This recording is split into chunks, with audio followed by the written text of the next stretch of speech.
তাই একটা প্রশ্ন এসেছে, আহলে হাদিস মসজিদ আর শিয়া মসজিদ কি একই মসজিদ?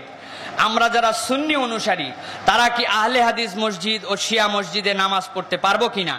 এছাড়া শিয়া সম্প্রদায় ও আহলে হাদিস সম্প্রদায়ের সাথে কি আত্মীয়তা করা যাবে কিনা?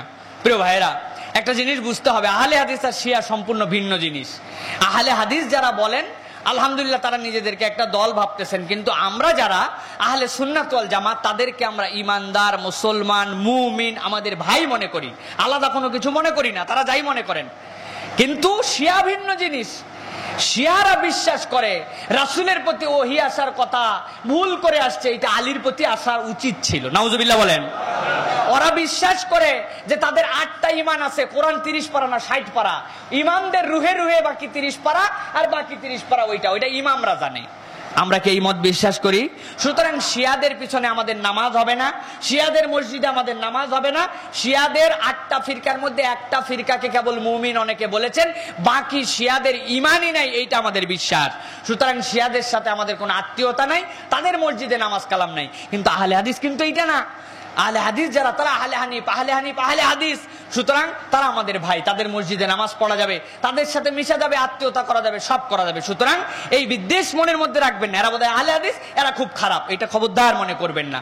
আলহামদুলিল্লাহ, কেউ যদি বাড়াবাড়ি করে, কেউ যদি অনেক বিষয় বলে, আপনাদেরকে গালাগালি করে, আলেমদের সম্মুখ করে দিবেন যে ভাই আপনি মাযহাব টাযহাব নিয়ে অমুক কথা বলেন, আমি অত কিছু জানি না, আপনি আমাদের হুজুরের সাথে কথা বলেন। আপনি বলবেন আলহামদুলিল্লাহ আপনিও মুসলমান, আমিও মুসলমান, তাদের সাথে আত্মীয়তা করা যাবে, বিদ্বেষ করা যাবে না। বুঝতে পেরেছি প্রিয় ভাইরা?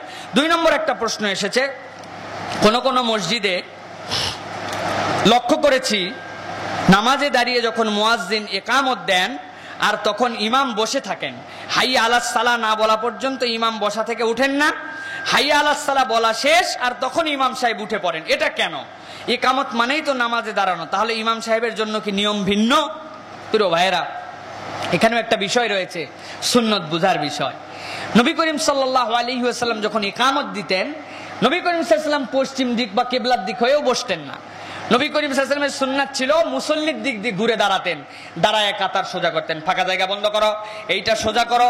নবী করিম সাল্লাল্লাহু আলাইহি ওয়াসাল্লাম এমন হয়েছে কাতার সোজা করার জন্য, নবীজি বলেন আমার হাতে একটা তীর যদি থাকে, কাতার সোজার সময় যাদের পেট পিঠ এইটার সাথে কাতার মিলে না, তারা যেন ফুটা হয়ে যায়, এইরকম ভাবে যেন কাতার সোজা হোক। নবীজির আমল ছিল এইরকম করে কাতার সোজা করানো। তাহলে ইকামতের পরে ইমামের দায়িত্ব কাতারের দিকে মনোযোগ দেওয়া, এটা সুন্নাত। কিন্তু আলহামদুলিল্লাহ আমাদের দেশে একটা পলিসি গ্রহণ করার কারণে কাতারে দাগ দিয়ে দেওয়া হয়েছে, সবাই দাঁড়িয়ে গেছে, দাঁড়ানোর পরে সবাই বসে পড়েছে। কাতার যদি সোজা হয়ে যায় তাহলে এটা ইমামের জন্য ইখতিয়ার, তিনি ইচ্ছা করলে, জানেনই আমার কাতার দাগ দেওয়া আছে, সোজা হয়ে আছে, ফাঁকা জায়গা নাই, তাহলে তিনি এইটা করতে পারেন। কিন্তু সুন্নাত যদি আপনি বলতে চান তাহলে ইকামতের সাথেই দাঁড়িয়ে মুসল্লিদের কাতার দেখা ইমামের জন্য সুন্নাত। কিন্তু এই নিয়ে আমরা যদি আবার ফতুয়া দেই, অমুক ইমাম সাহেব হাইয়া আলাস সালাহ বলার আগ পর্যন্ত উঠে না, এর নামাজই হয় না, শরীয়তই জানে না, এটার মধ্যে কি হবে? তখন বিদ্বেষ হবে। প্রিয় ভাইয়েরা, এই জন্য ফতুয়া দিতে যাবেন না, মাসলা জানানো যেতে পারে যে সুন্নাত এইটা, গায়রে সুন্নাত এইটা। আশা করি উত্তর পেয়েছেন। এরপর একটি প্রশ্ন এসেছে,